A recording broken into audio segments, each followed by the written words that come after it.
first thing I would like to highlight when we talk about discipline is that discipline on its own does not work.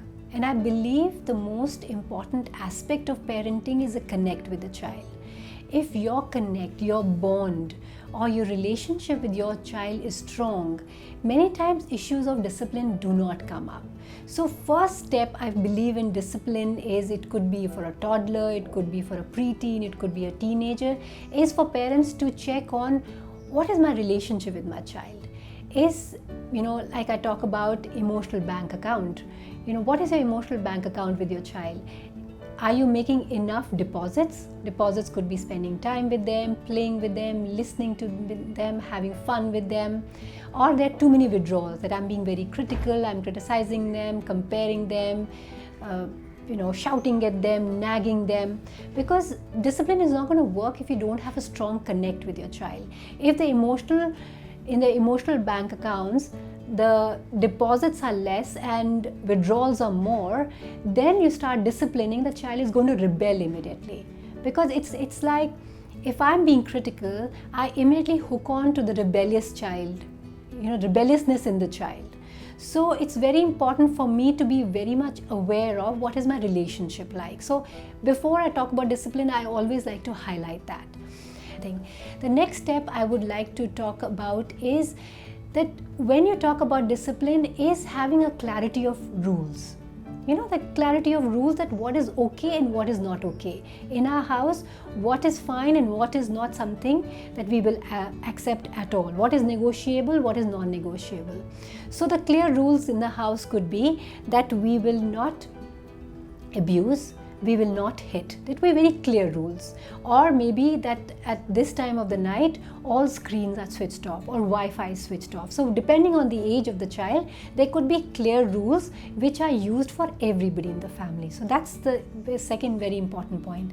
Third point that I would like to bring in is, what I use a metaphor here is of traffic lights.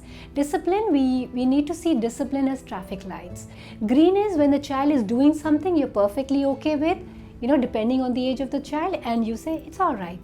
Yellow is when you feel that you're not okay with it, but a child needs a warning, needs a little help, needs a little support from you to kind of help the child discipline. Suppose a child is struggling going off to sleep at night, and that's a genuine problem the child has. Suppose you make a rule that every day 7:30 is bedtime or 8:30 is a bedtime, and the child is really struggling with sleep. The child has a genuine problem.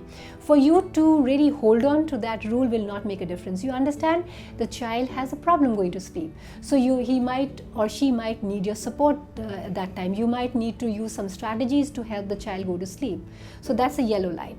Red light is non-negotiable. When it's very clear in the family, this will not be done. You cannot use abusive language, or you cannot use, like suppose a clarity that every day only screen for half an hour, or whatever the rules might be, and it's absolutely, you're able to hold on to it, and it's something that is spelled out very clearly to the child. So that's the second step. Third step I would say is the consistency. Consistency, I mean that suppose I say that nobody is allowed to use foul language, and one day I'm okay with it. Because I'm very stressed out, I've gone back from work, I'm stressed out, there's too much of work, and my child uses a foul word. I'm saying, okay, I don't have time to deal with it, and I let it be. And next day I get angry with the child and say, you need a consequence for that. So it's extremely important that when I spell out a rule, I'm consistent about that.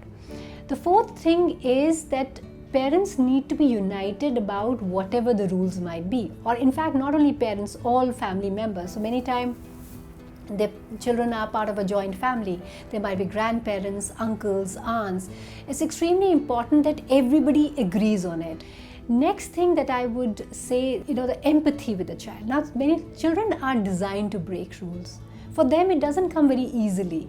So it's very important that we empathize with them. Suppose a child is struggling to switch off TV. It's time to switch off TV, and it's, your mother's saying, you need to switch off TV. The child might be upset. No, mama, it's my favorite program. It's okay to it's okay to understand that yes, it's difficult for the child. Empathy sometimes with something that they are struggling with also helps a lot.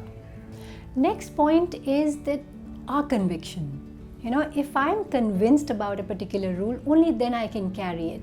Suppose I start a rule at home that no snacking before a meal. You can't have chocolate before a meal. And the child throws a tantrum and says, "No, mama, please, I want a chocolate. Please, I'm really hungry. It's going to take time." And after some time, "No, beta, you can't have it." But the child knows it. Children are experts on us. They know exactly what buttons to press for how long, and we're going to give up.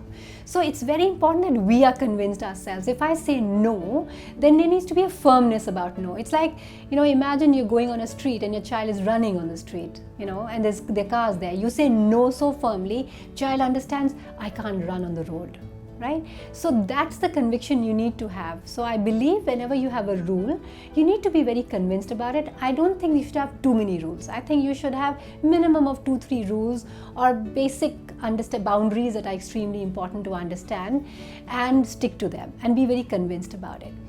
Another thing that we ignore many times is that we need to talk about these to children. We shouldn't be imposing them.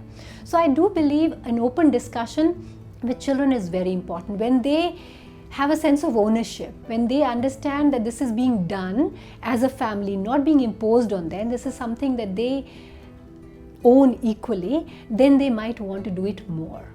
The last point I would like to highlight is that as parents, remote parenting doesn't work. Like many parents, like working mothers would say, I call my child after he come back from school that you need to change and do your homework. But when I go back home after full day's work, I find that he's still in uniform or he's still not done his homework. We need to understand this remote parenting really doesn't work.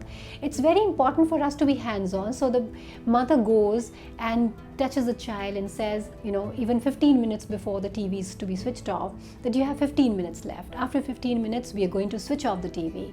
And you make sure the child is maintaining eye contact with you, you touch the child, and when it's the time, suppose it's 4 o'clock, you go and say, it's time to switch off TV. Are you going to do it? Should I do it?